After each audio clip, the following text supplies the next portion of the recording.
salah satu pelaku penculikan balita Bilqis di Makassar, ditangkap di Kabupaten Sukoharjo. Gunung Merapi kembali erupsi, status level 3 atau siaga.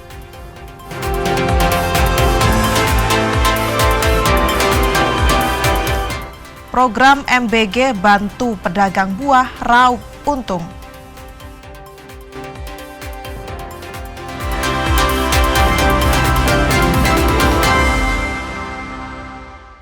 Saudara, apa kabar Anda hari ini? Selain 3 informasi tadi, sejumlah informasi menarik lainnya akan kami hadirkan untuk melengkapi Kompas Jateng hari ini. Selama 30 menit ke depan, Kompas Jateng menyajikan informasi independen dan terpercaya seputar Semarang, Jawa Tengah, dan Yogyakarta bersama saya, Gesi Lutfia.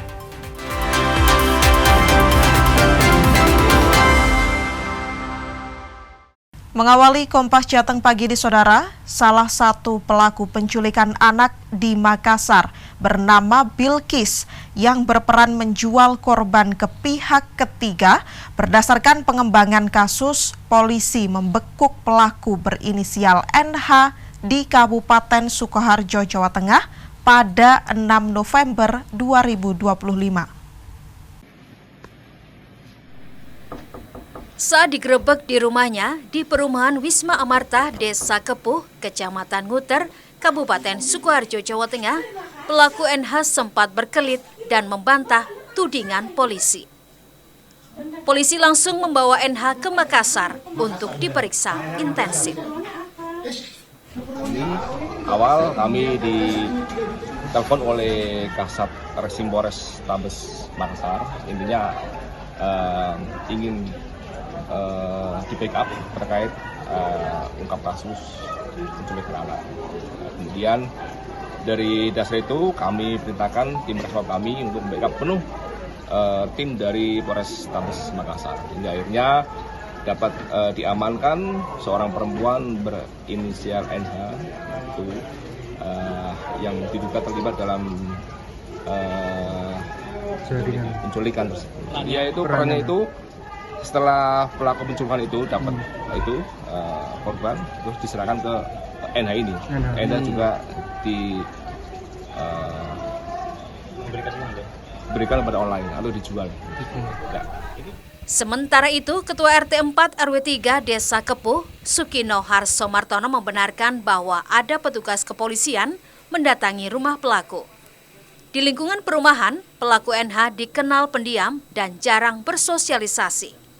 Warga pun tidak menyangka jika NH adalah pelaku penculikan anak di Makassar. Penangkapan ya cuma kepulisan dari Polres Sukoharjo itu menanyakan bahwa nama Nadila ada Polda gitu. Gitu. Mendengar berita ini jenengan sempat kaget buat warganya terlibat dengan kasus penculikan. Termasuk kaget ya. Ya. Nggak menyangka juga ya Pak? Nggak menyangka juga ya? Nggak menyangka itu. Warga di sini nggak sama itu terkejut lah. Pendiam, jarang keluar gitu Pak? Ya kan sama warga belum bermasyarakat gitulah. Total ada 4 tersangka yang dibekuk dalam kasus penculikan balita Bilqis. Terungkap bahwa korban beberapa kali diperdagangkan. Nikolus Irawan, Kompas TV, Sukoharjo, Jawa Tengah. Yang juga menjadi sorotan pagi ini saudara, polisi menangkap 2 orang perempuan dalam kasus pencurian sepeda motor di Sleman, Yogyakarta. Salah seorang tersangka yang diduga sebagai penadah barang curian juga diketahui berprofesi sebagai selebgram. Tim Reserse Polsek Depok Timur, Sleman, Yogyakarta menangkap 2 tersangka dalam kasus pencurian sepeda motor. Kedua tersangka adalah perempuan berinisial VLA dan RDO yang diduga sebagai pelaku pencurian dan penadah barang curian. Kepada polisi, tersangka pelaku pencurian mengaku nekat mengambil sepeda motor rekannya yang diparkir di indekos karena terdesak kebutuhan ekonomi. Sepeda motor curian itu kemudian dijual ke tersangka penadah yang juga adalah seorang selebgram. Dari penelusuran polisi, selain berprofesi selebgram, jual beli sepeda motor curian kerap dilakukan tersangka penadah untuk hidup berfoya-foya. Dia istilahnya dia hanya memposting terkait dengan ya seperti kehidupan sehari-hari. Demikian. Berapa lama juga Pak dia menjadi kurang lebih 2 tahun. Dia tidak mengetahui atau berusaha mencari tahu asal-usul dari kendaraan tersebut, kemudian dia menerima hasil dari kejahatan. motor itu sebenarnya rencananya mau dipakai sendiri apa dijual lagi dari RDO? Karena dia memiliki istilahnya kebutuhan hidup untuk ekonomi, maka hasil dari penjual kendaraan tersebut untuk kehidupan sehari-hari. Kedua tersangka kini dijerat dengan pasal 362 dan 480 KUHP tentang pencurian dengan ancaman hukuman paling lama 5 tahun. Michael Aryawan, Kompas TV, Sleman, Yogyakarta. Sorotan lainnya, Saudara, petugas gabungan Satpol PP Kabupaten Rembang, Jawa Tengah menggerebek sebuah ruko yang dijadikan tempat penjualan minuman keras. Dari dalam ruko, petugas menemukan ratusan jenis miras berbagai merek. Sebuah ruko yang berada di Jalan Pemuda Kabupaten Rembang, Jawa Tengah digerebek petugas gabungan Satpol PP. Penggerebekan ini dilakukan menyusul laporan masyarakat terkait penjualan miras di lokasi tersebut. Dari hasil penggerebekan, petugas menemukan ratusan jenis miras berbagai merek dan dipajang di sebuah etalase serta lemari pendingin. Selain itu, petugas juga menemukan ratusan kardus berisi miras yang disimpan di dalam gudang. Dalam penggerebekan ini, petugas hanya menemukan penjaga ruko. Laporannya adanya penjualan miras ya secara terbuka di salah satu ruko di Jalan Pemuda Rembang ya. Atas aduan itu kemarin sebenarnya kami sudah di sini. Kita ngecek lapangan apakah aduan ini benar atau tidak. Setelah kami cek lapangan kemarin, ruko ini masih tutup. Ya, sehingga hari ini baru kita cek lapangan lagi. Ya. Setelah kami cek lapangan, kami ngajak anggota, kami sudah koordinasi baik dengan Forkominjam, Camat, Kapolsek, dan Tamil, dan juga sudah koordinasi dengan jajaran Polres ya, untuk melakukan kegiatan sidak pada pagi siang hari ini. Oleh petugas, ratusan miras tersebut selanjutnya diamankan di kantor Satpol PP. Mega Nanda, Kompas TV, Rembang, Jawa Tengah. Gunung Merapi kembali erupsi, status level 3 atau siaga. Nantikan informasinya usai jeda pariwara berikut ini.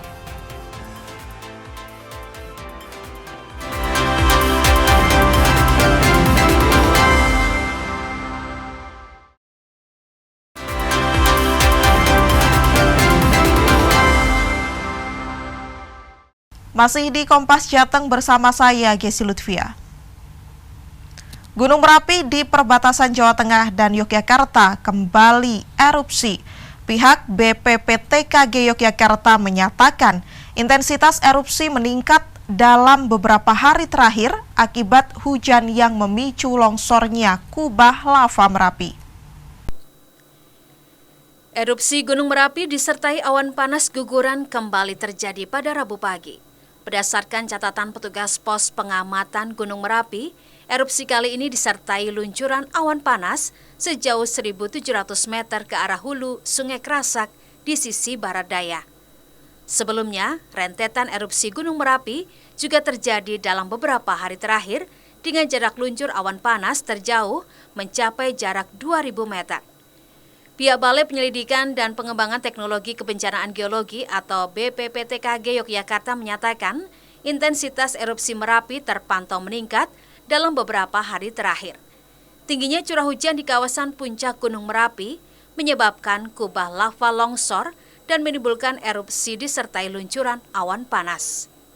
Pada musim penghujan seperti saat ini, intensitas erupsi dapat cenderung meningkat karena curah hujan yang tinggi dapat mengganggu kestabilan kubah lava. Perlu kita ketahui bersama bahwa jarak luncur awan panas saat ini masih jauh dari pemukiman dan tidak menunjukkan peningkatan yang signifikan. Namun demikian, kami terus melakukan pemantauan intensif 24 jam, sehingga masyarakat untuk tetap tenang sambil tetap menjaga kewaspadaannya dengan mengikuti informasi terkait aktivitas Gunung Merapi dari saluran-saluran resmi dan tidak terpengaruh oleh berita-berita yang tidak benar. Hingga saat ini, BPPTKG Yogyakarta masih menetapkan status Gunung Merapi di level 3 atau siaga. Warga dan wisatawan diimbau tidak melakukan kegiatan apapun di dalam zona bahaya yang telah ditetapkan BPPTKG Yogyakarta, yaitu radius 5 km dari puncak Gunung Merapi. Michael Aryawan, Kompas TV, Sleman, Yogyakarta. Sementara itu, Saudara, siklon tropis Fung Wong tidak mempengaruhi cuaca di Jawa Tengah. Prakirawan cuaca BMKG Ahmad Yani Kota Semarang menjelaskan, siklon tropis Fung Wong berpengaruh pada gelombang laut di wilayah perairan Natuna, sehingga warga Jawa Tengah tak perlu khawatir. Prakirawan cuaca Stasiun Meteorologi BMKG Ahmad Yani Kota Semarang, Winda Ratri menyebut, masyarakat Jawa Tengah tidak perlu khawatir dengan adanya siklon tropis Fung Wong. Pasalnya, siklon tropis Fung Wong yang terbentuk di wilayah Laut Cina Selatan terpantau berpengaruh di wilayah perairan Natuna dan wilayah yang dekat dengan Filipina. Meskipun dampak dari siklon tropis Fung Wong ini berpengaruh kepada gelombang laut, namun wilayah tersebut jauh dari wilayah perairan Jawa Tengah dan tidak berdampak langsung terhadap kondisi cuaca di wilayah Jawa Tengah. Siklon tropis Fung Wong ini terbentuknya di Laut Cina Selatan, Kak. Jadi memang itu kan di perairan di belahan bumi utara ya, sementara Jawa Tengah ataupun wilayah Kota Semarang sendiri itu di belahan bumi selatan. Jadi memang tidak berdampak langsung terhadap kondisi cuaca di Jawa Tengah. Dampaknya yaitu memberikan dampak langsung terhadap tinggi gelombang terutama di perairan Natuna Utara sana, Kak. Jadi memang tidak berpengaruh terhadap kondisi cuaca di sekitar wilayah Jawa Tengah. Nanti orang Jawa Tengah dan juga khususnya Kota Semarang nggak perlu khawatir ya, Kak? Iya betul, terkait siklon tropis ini ya, Kak ya. Hal yang perlu diwaspadai oleh warga Jawa Tengah sebetulnya adalah potensi gangguan cuaca yang terjadi akibat adanya siklon di daerah selatan Pulau Bali hingga Nusa Tenggara, sehingga menimbulkan belokan angin yang mengarah ke Jawa Tengah bagian selatan hingga tengah. Jinawi Rana Putri, Kompas TV, Semarang, Jawa Tengah. Program MBG bantu pedagang buah raup keuntungan. Nantikan informasinya usai jeda pariwara berikut ini.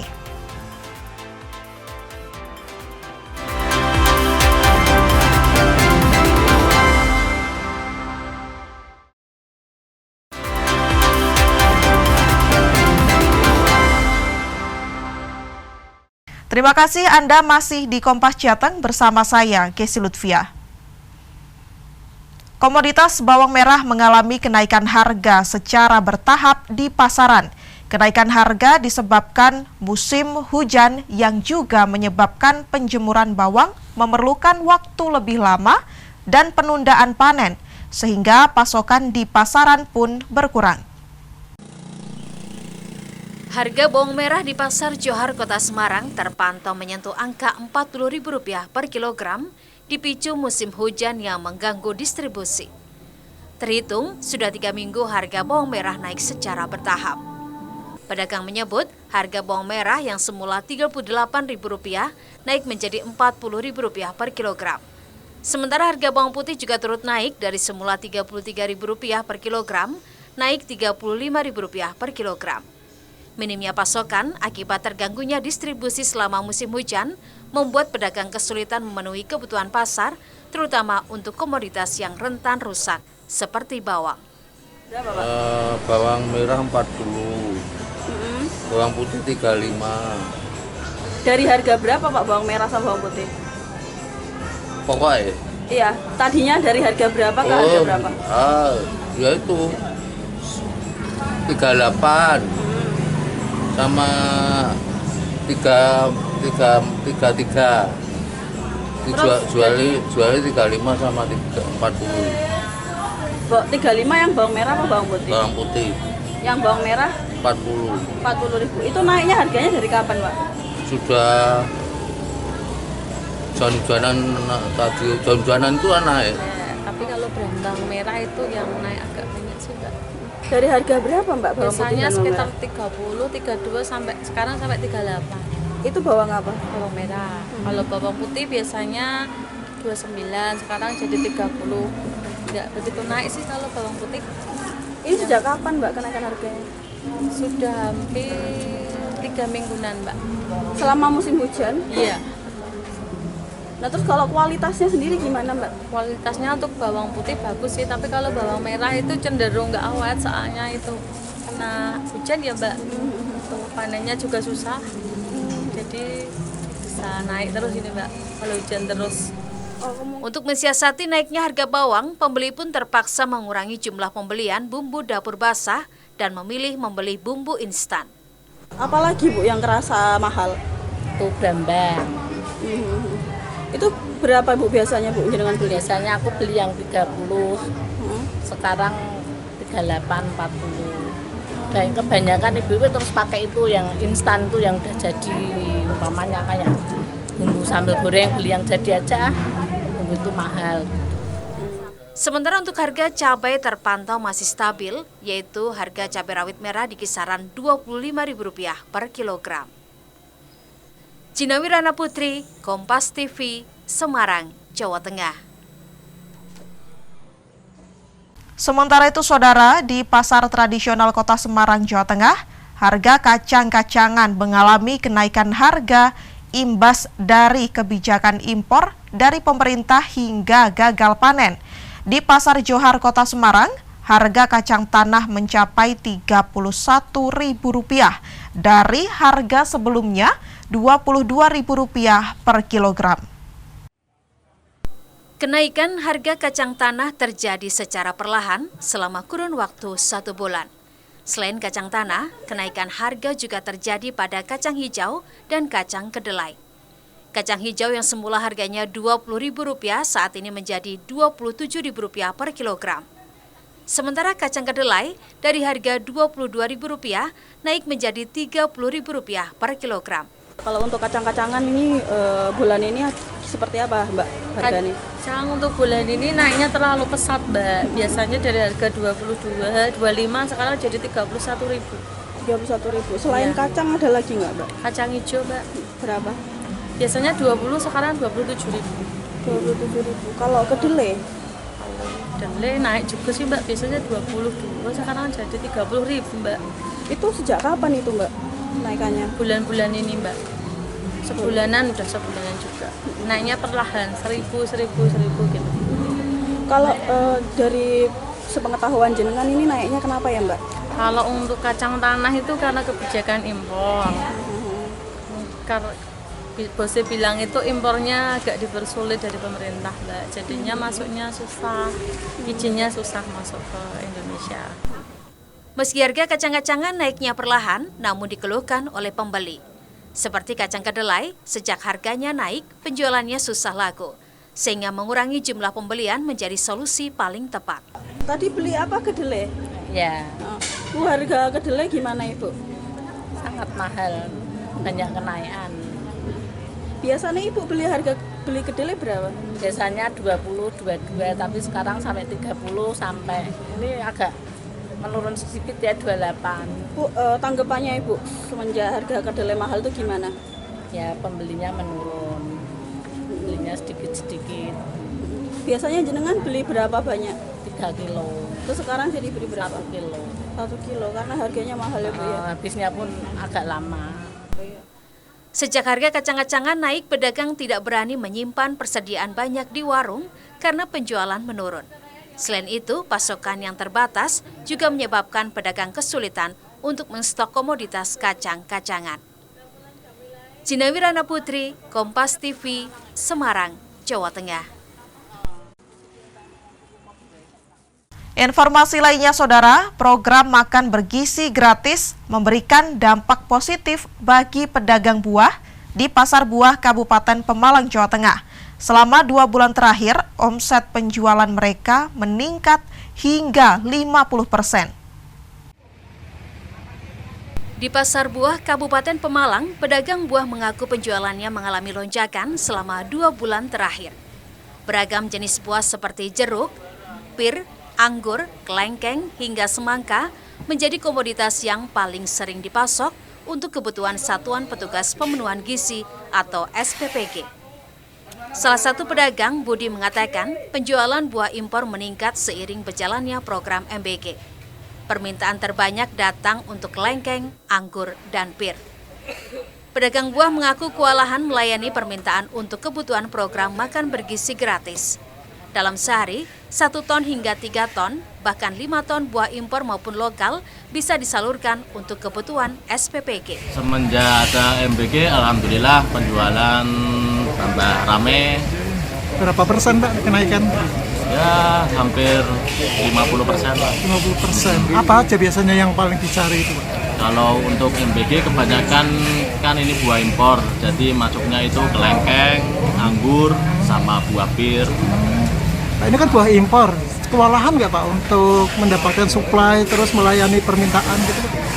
Ya, agak kewalahan sih, Mas. Tetap. Lumayan, Pak. Ada peningkatan, Pak. Permintaan kan banyak, Pak. Berapa persen, Pak? Ya, kurang lebih 50%-an. 50%. Apa saja yang dicari biasanya? Ya, yang dicari jeruk yang ukuran tanggung. Ukuran tanggung. Yang ukuran tanggung itu. Yang 1 kilo isi 12, isi 14. Ya. Sehari berapa kuintal yang dijual, Pak? Ya, kurang lebih 3 tonan, Pak. 3 ton. Bisa lebih. Total itu? Ya, total. Bisa lebih. Bisa lebih. Bisa lebih. Dalam waktu 1 hari itu kalau pas lagi banyak permintaannya hampir 5 ton. Untuk mengurangi risiko, pembelian buah di pasar buah ini dilakukan sistem tunai. Pedagang buah menyambut gembira program makan bergizi gratis dan berharap program MBG bisa terus berjalan. Ari Himawan, Kompas TV, Pemalang, Jawa Tengah. Informasi tadi sekaligus mengakhiri Kompas Jateng hari ini. Saya, Gesi Lutfia, mewakili kerabat kerja yang bertugas, mengucapkan terima kasih atas perhatian Anda. Selamat mengikuti acara kami selanjutnya. Kompas TV, independen, terpercaya. Sampai jumpa.